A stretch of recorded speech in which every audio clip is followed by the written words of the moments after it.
मेरे भारतवासी जागो उठो अब, समझो जानो सच्ची कहानी। Hello friends, welcome to our channel. আজ আমাদের সঙ্গে রয়েছেন মিস্টার দীনেশ রাওয়াল, যিনি 60টিরও বেশি দেশ ঘুরে 30 বছর ধরে রিসার্চ করেছেন এবং আজকে উনি ওনার রিসার্চের ফলাফল আমাদের সবার সাথে শেয়ার করবেন। তো স্যার, আমি আপনার একটা আর্টিকেল পড়ছিলাম যেখানে আপনি বলেছেন যে Christianity is Indian's gift to whole world.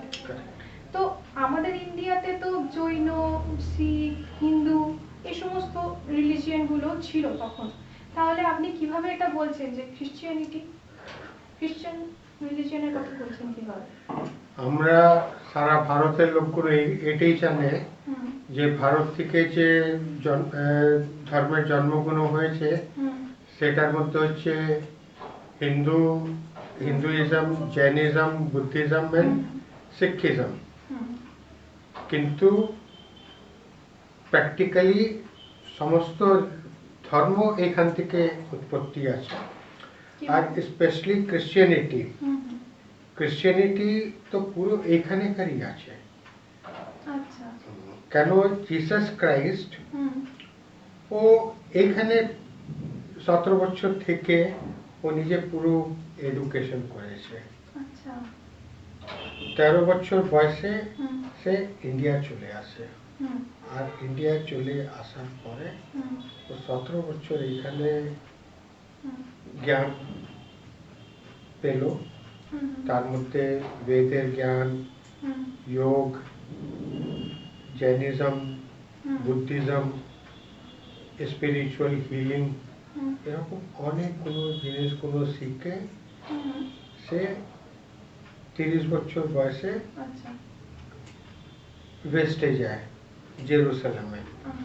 জেরুসালেমে শুধু 3 বছর ও নিজের শিক্ষা দিতে পারে, নিজের মিনিস্ট্রি চালাতে পারলো, আর 3 বছরের মধ্যেই ওকে ওইখানে ক্রুসিফাই করে দেওয়া হলো, চুলিতে চড়িয়ে দেওয়া হলো। ওইখানে ও মরেনি, আর ও আবার ভারতে চলে আসলো 33 বছর বয়সে। আর ভারতে প্রায় 100 বছর আয়ু অবধি জীবিত ছিল, আর শ্রীনগরে ওর কবর আছে, আমি নিজে সব দেখে এসেছি। তো এই যে জিসাস যখন প্রথমবার ইন্ডিয়াতে আসে, তো জেরুসালেম থেকে আগে বেবিলন যায়, বেবিলন থেকে কান্ধার, পাঞ্জাব, সিন্ধ, এইসব জায়গাও ঘুরে, সিন্ধ, তারপরে এই যে উজ্জৈন, কন্যাকুমারী, শ্রীলঙ্কা, কেরালা, জগন্নাথপুরী, মগধ, কপিলবস্তু, নালন্দা, তারপরে এইদিকে লেহ, লাদাখ আর কাশ্মীর। তো লাদাখে একটা মনেস্ট্রি আছে হেমিস, সেখানে লাস্ট 5 বছর পুরো পড়াশোনা করেছে। তার মানে আমরা যেটা জানি যে জেসাস মারা গিয়েছিলেন, ওনাকে কবর দেওয়া হলো, তারপরে উনি জীবিত ছিলেন, মানে এটাই কি সত্যি? জেসাস মারা যায়নি, অনেক বড় একটা কভার আপ আছে। বাইবেলে জিসাস সম্বন্ধে কি লেখা আছে? জিসাসের জন্ম সম্বন্ধে লেখা আছে, তারপরে 13 বছর ওর সম্বন্ধে আর কিচ্ছু নেই। 13 বছরে ওকে একটা দেখানো হলো যে ও কয়েকজন জ্ঞানী ব্যক্তিদের সঙ্গে 13 বছরের ছেলে খুব ভালো তর্ক করছে, তারপরে আর কিচ্ছু নেই। তারপরে দেখা যাচ্ছে যে সে নিজে মিনিস্ট্রিটা চালাচ্ছে, আর যে 13 থেকে 30 বছরের যে এজটা আছে ওইটাতে বাইবেল বলছে লস্ট ইয়ার্স অফ জিসাস, মানে কি ছিল আমরা জানি না, কোথায় ছিল কি ছিল। আরে কোথায় ছিল কি ছিল এটা জানার কি আছে? তখন সারা পৃথিবীতে জ্ঞান ছিল কোথায়? সারা পৃথিবীতে তো জ্ঞান ছিল না, এটা তো ভারতেই ছিল। ভারতের জ্ঞানের কি অবস্থা সেটা একটু আপনাকে জানিয়ে দিই হ্যাঁ হ্যাঁ। যে আজ থেকে 2700 বছর আগে হুম তক্ষশিলাতে ইউনিভার্সিটি ছিল, হুম আর ওই ইউনিভার্সিটিতে 10,000 স্টুডেন্টস প্রত্যেক বছর পাস করতো। হুম। কিন্তু তখন এক্সামিনেশন ছিল না, আচ্ছা। ওরা এডুকেট হয়ে বেরোতো, কোনো সার্টিফিকেট দেওয়া হতো না, হুম। ওদের জ্ঞানী সার্টিফিকেট থাকতো। আচ্ছা। আজকের মতন তখন সার্টিফিকেট দেওয়া হতো না, ও। তখন বলা হতো একটা জ্ঞানী ব্যক্তি তার চেহারা দেখলেই লোকেরা বুঝে যাবে যে জ্ঞানী আছে। মানে তখনের শিক্ষা ব্যবস্থা সম্পূর্ণ অন্যরকম। হ্যাঁ, হুম তো এই 2700 বছর আগে যে আমাদের এই যে ইউনিভার্সিটিতে 10,000 স্টুডেন্ট পাস করতো, তো এরা কি পড়তো? হুম তখন তো কোনো ধর্মের জন্ম হয়নি, হুম। আব্রাহামেরও জন্ম হয়নি, না। মোজেসও জন্ম হয়নি, হুম তো ইভেন মহাবীর, বুদ্ধা, হুম। কারো জন্ম হয়নি। মানে একদম রিলিজিয়ান কোনো ছিলই না। হ্যাঁ, আপনার জৈনিজম 2500 বছর পুরনো, হুম বুদ্ধিজম 2500 বছর পুরনো, হুম জুডাইজম 2250 বছর পুরনো, হুম। ক্রিশ্চিয়ানিটি 2000 বছর পুরনো, ইসলাম হুম 1450-1500 বছর পুরনো। হুম। তখন আমাদের দেশে শিক্ষা ছিল, তো সবাই তো এখান থেকে শিক্ষা নিয়ে গেছে। একদম। ওই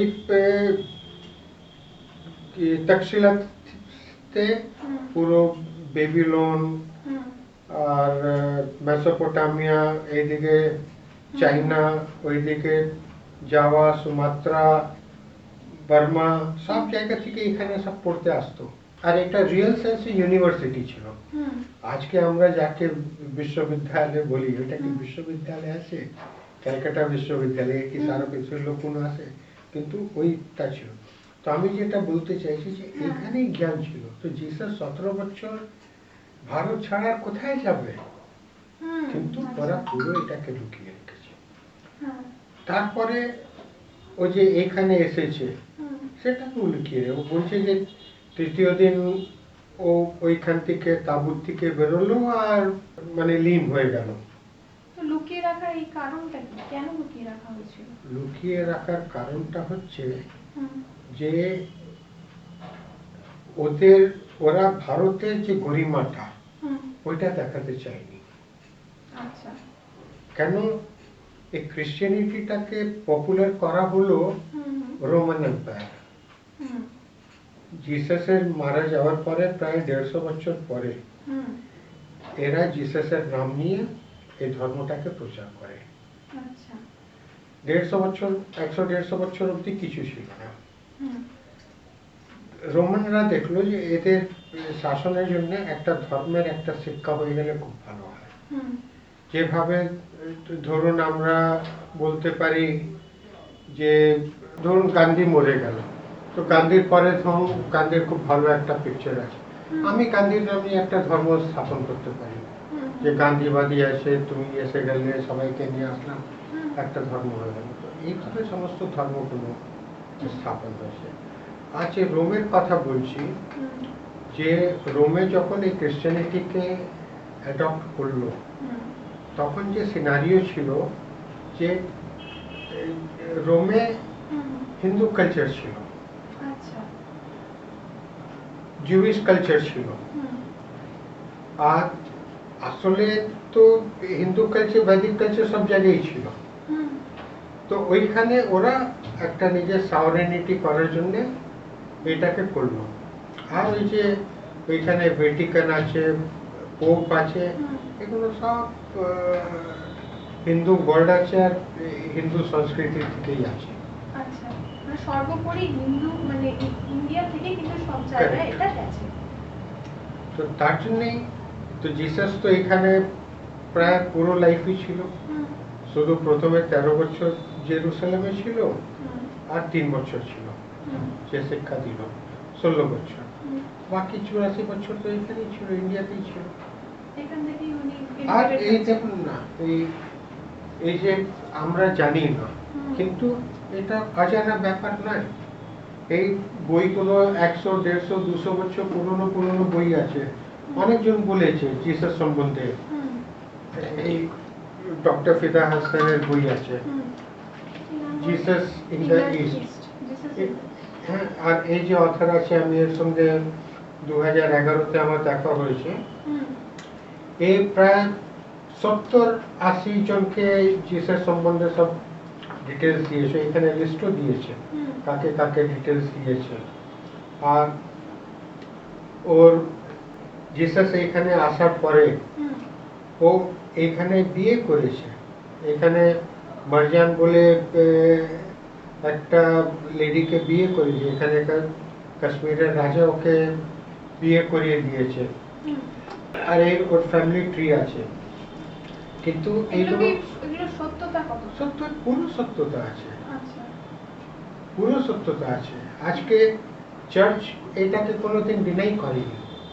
বাহ। আমি অনেক খ্রিস্টানদের সঙ্গে কথা বললাম, হুম, তো এখন কি হয়ে গেছে, এরা 100 বছরে 100-150 বছরে কি করেছে, হুম, অনেক কোনো প্যারালাল থিওরি দাঁড় করিয়ে দিয়েছে। হুম, যে জিসাসের কবর ইসরায়েলেও পাওয়া গেছে, ইংল্যান্ডেও পাওয়া গেছে, হুম। কেউ বলছে জাপানে পাওয়া গেছে। হুম, তো যখন আমি ওদের সঙ্গে কথা বলি তখন ওরা হালকাতে কি করে উড়িয়ে দেয়। আমি যখন বলি যে জিসাস ইন্ডিয়াতে ছিল আর ওর কবর কাশ্মীরে আছে, তখন ওরা ওদের প্রিস্ট কোনোদিন হ্যাঁ হ্যাঁ এরকম অনেকগুলো গল্প চলছে, এটা ওদের মধ্যে একটা আছে, হুম। এরকম হালকার মধ্যে উড়িয়ে দেয়। হ্যাঁ, হ্যাঁ, তো এই দেখুন, এই হোলজার ক্রিস্টান এই বইটা লিখেছে। হুম, এই বইটা পড়ার পরে হুম, আমার হলো যে কি করে এত বড় সত্য হুম। আজকে পৃথিবীতে 2000 বছর থেকে লুকিয়ে রাখা হয়েছে। আর ভারত কেন এটাকে সহন করে আছে, হুম। এটা তো ভারতের জন্য খুব একটা বড় গর্বের কথা। হ্যাঁ, সেটাই। আজকে- বইটা একটু দেখান। আজকে এই আছে, Jesus lived in India. এই আছে বইটা জিসাস, অনেকগুলো বই first আছে। time. হুম, এই